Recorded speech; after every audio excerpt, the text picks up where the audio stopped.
pensa em risco no trabalho, você pensa em quê? Queda, máquina, capacete, choque.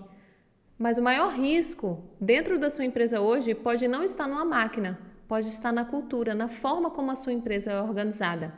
Hoje, um dos maiores riscos dentro das empresas pode não fazer barulho e não causar hematoma. E mesmo assim, está afastando milhares de pessoas do trabalho. Esses riscos são os riscos psicossociais. Eu me chamo Natália, sou médica, fundadora do Instituto Mente Segura. E neste vídeo eu vou te explicar o que são os riscos psicossociais, que inclusive, a partir de maio de 2026, é uma obrigatoriedade de acordo com a nova atualização da NR1 de 2024, ou seja, a partir de maio de 2026, a sua empresa vai ser cobrada quanto ao gerenciamento desses riscos. Se você já gostou desse tema, deixa um like aqui, já se inscreve aqui no canal e ativa o sininho para ficar ligado nos próximos vídeos. Vamos analisar um pouco a palavra risco psicossocial. Psico vem de mente, de emoções. Social é relação com outras pessoas. Então, os riscos psicossociais são fatores que estão dentro do ambiente de trabalho que podem prejudicar, adoecer a mente das pessoas e prejudicar as relações entre elas. É preciso entender que durante décadas a saúde mental foi tratada como um assunto pessoal. Ansiedade, frescura. Burnout, falta de resiliência. Assédio, coisa natural de meio corporativo. Mas agora isso mudou, porque os riscos psicossociais, a saúde mental, passa a entrar para o gerenciamento de riscos ocupacionais. Risco psicossocial é um risco ocupacional. E isso já é norma, isso já está dentro da legislação atual do nosso país. E aqui nós temos dois problemas. O primeiro é que tem muita empresa, mas muita mesmo, que ainda nem está sabendo dessa atualização.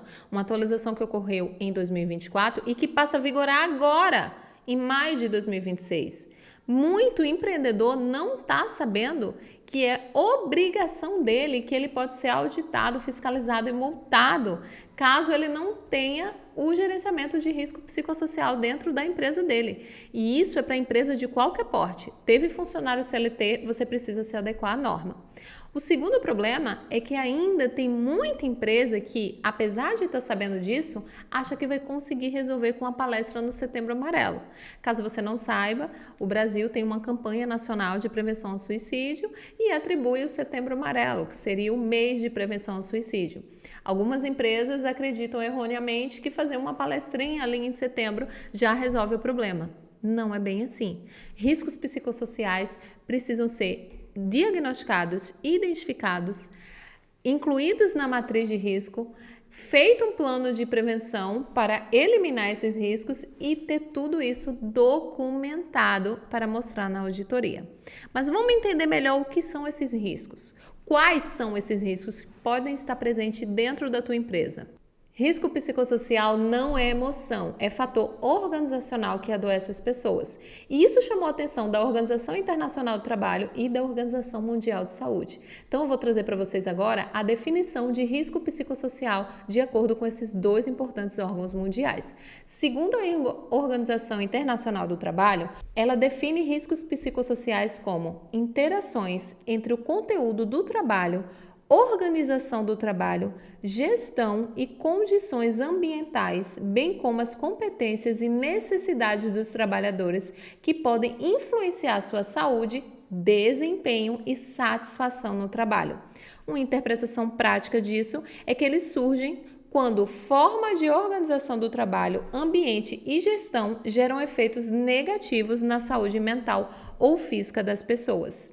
E segundo a OMS, ela descreve os riscos psicossociais como aspectos do desenho, organização e gestão do trabalho, bem como do contexto social do trabalho que tem potencial para causar danos psicológicos ou físicos. Então, são fatores relacionados a um ambiente de trabalho e a forma como esse ambiente de trabalho é organizado que podem afetar a saúde mental, emocional e social do trabalhador. Então, não é mimimi, não é frescura e muito menos um problema pessoal. Ele surge quando há um desequilíbrio entre o que o trabalho exige e os recursos que a pessoa tem para lidar com aquilo. Eu vou explicar para você agora como eu explicaria para minha filha de 8 anos, para que ela entendesse o que é um risco psicossocial. Eu faria uma comparação com o ambiente escolar, a escola dela. Existem alguns fatores que fazem ela se sentir bem, que melhoram o desempenho dela no colégio, como por exemplo aquele professor que explica bem, que ajuda ela, que oferece apoio quando é necessário, as pausas para descanso que são fundamentais para o aprendizado e desempenho dela, aqueles coleguinhas que oferecem ajuda quando é necessário. Tudo isso faz ela ser mais produtiva, faz ela ter um aprendizado mais efetivo.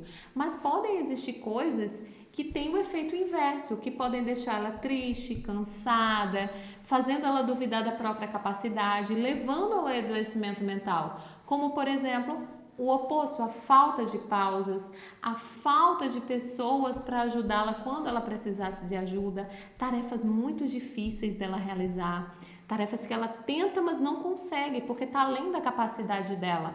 Uma comunicação muito agressiva, gritos, humilhações de professores, tudo isso seriam os riscos psicossociais, fazendo essa analogia do ambiente do trabalho com o ambiente escolar. Voltando agora para a nossa realidade do meio corporativo, eu vou exemplificar agora de forma prática, objetiva, quais são alguns dos fatores de riscos psicossociais que podem ter dentro da tua empresa. Inicialmente, eu trouxe aqui para vocês agora a tabela retirada do Guia de Informações sobre os fatores de riscos psicossociais relacionados ao trabalho. Essa tabela foi elaborada em 2025 agora e ela exemplifica na prática alguns dos riscos psicossociais que podem ser identificados no ambiente de trabalho. Então aí a gente tem essa listagem e a possível consequência. O fator de risco, o perigo, poderia ser, por exemplo, um assédio de qualquer natureza do trabalho, o mais frequente é o assédio moral, mas pode ser um assédio físico também, sexual. A má gestão de mudanças organizacionais, uma baixa clareza de papel das funções, baixas recompensas e reconhecimento, falta de suporte e apoio no trabalho, um baixo controle no trabalho, a falta de autonomia dos colaboradores, baixa justiça organizacional, eventos violentos ou traumáticos, e aqui podem ser físicos ou verbais, a baixa demanda no trabalho, uma subcarga, aquela pessoa que é colocada no cargo muito aquém das suas habilidades, excesso de demandas no trabalho, uma sobrecarga, é colocar coisa demais que ela não dá conta, que na maioria das vezes a maioria das pessoas não daria conta de realizar com os recursos que tem, mais relacionamentos no local do trabalho. E aqui a gente inclui relacionamentos entre colegas de trabalho, com lideranças, trabalho em condições de difícil comunicação, trabalho remoto isolado. É engraçado isso aqui porque o trabalho remoto isolado foi uma ferramenta muito útil durante a pandemia Covid-19, mas o que a gente viu na pandemia foi que os números subiram de ansiedade, depressão, adoecimento mental assustadoramente no mundo inteiro. E isso aqui, o isolamento, contribuiu muito para isso. Então hoje o que a gente está vendo é um movimento de retorno desses profissionais para o ambiente físico de trabalho. Muitas pessoas que estavam trabalhando remotamente, elas estão voltando para o ambiente físico. As pessoas, há esse movimento no mundo inteiro, já entendendo que esse isolamento nem sempre é produtivo, a depender das características da pessoa. Nós somos seres sociais, nós precisamos socializar, nós precisamos, não é só para o chefe ficar ali te cobrando, é pensando também na tua saúde mental, porque o isolamento ele pode sim ser um fator de risco psicossocial. Outros exemplos práticos de riscos psicossociais que não estão incluídos nessa tabela, na verdade são vários outros, tá, gente? Vai depender do setor, da categoria, de como funciona a empresa, do ambiente e do processo organizacional. Mas alguns outros exemplos que a gente pode citar agora são metas, cobrança por metas. É muito comum isso, sobretudo no setor de varejo e de indústria. Então, uma cobrança excessiva por metas é um risco psicossocial importante. Uma comunicação violenta, né? Os gritos, as humilhações, isso é um fator de risco psicossocial importante. A ausência de pausas, como eu falei para vocês lá na analogia com a escola, uma insegurança psicológica em relação ao emprego, então, aquele medo, aquela cultura do medo, né? Será que eu vou ser demitido a qualquer momento? Tudo isso é fator de risco psicossocial. Tudo isso pode levar ao quê? A consequência, ao adoecimento do trabalhador. E como seria esse adoecimento? Seria manifestado através de um diagnóstico de ansiedade, por exemplo, de depressão, de burnout. irritabilidade, distúrbio do sono, queda de desempenho de produtividade, aumento de rotatividade de profissionais, aumento do número de afastamentos do INSS. Gente, 2025, a cada ano a gente está batendo recorde de afastamentos por saúde mental, por motivos de saúde mental. 2025 foram mais de 500 mil de pessoas afastadas por incapacidade relacionada a transtorno mental. É um número alarmante. Essas são as consequências dos riscos não gerenciados, porque quando tu gerencia o risco psicossocial, tu vai olhar para esse risco, traçar um plano de ação e reduzir ou, se possível, eliminar esse risco para não ter a consequência que são todas essas que eu falei para vocês agora, do adoecimento, da queda de desempenho, aumento da rotatividade. Então, isso beneficia não só o funcionário que não vai adoecer, mas a empresa também, porque há um aumento de produtividade, uma redução de custo e uma segurança do ponto de vista jurídico e reputacional da empresa. É interessante porque esses fatores não machucam o corpo de forma imediata, mas eles desgastam a mente de forma contínua. E é importante destacar que eles não são um sentimento da pessoa. Vou dar um exemplo. Não é a pessoa que é ansiosa. O problema não é a pessoa ser ansiosa, mas é aquele ambiente organizacional que está adoecendo aquela pessoa, pela forma como aquele ambiente é organizado, por como aquele trabalho funciona. O risco psicossocial ele é como uma fumaça invisível dentro da empresa. Então, não é como uma máquina que a gente pode olhar, bater o olho, identificar uma máquina quebrada, algo que pode causar um acidente físico naquele funcionário. Mas, assim como uma fumaça que pode causar uma doença respiratória, se inalada todos os dias, o que seria essa fumaça? Exatamente os riscos que eu falei para vocês. A sobrecarga diária, a cobrança por metas, a comunicação violenta.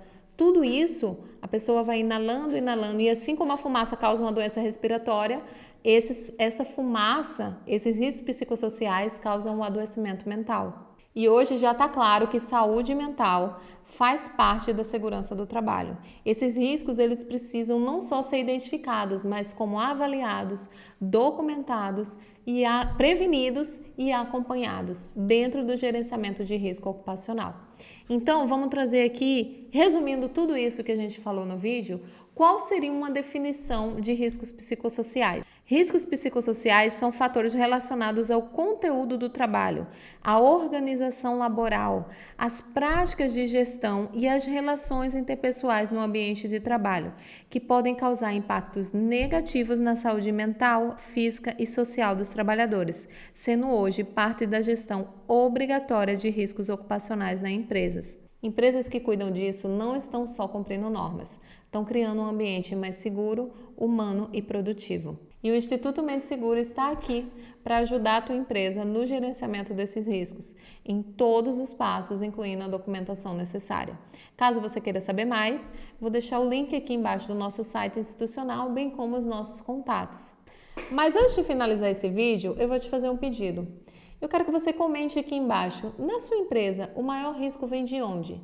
Vem de meta, liderança ou falta de pessoal? Te vejo no próximo vídeo.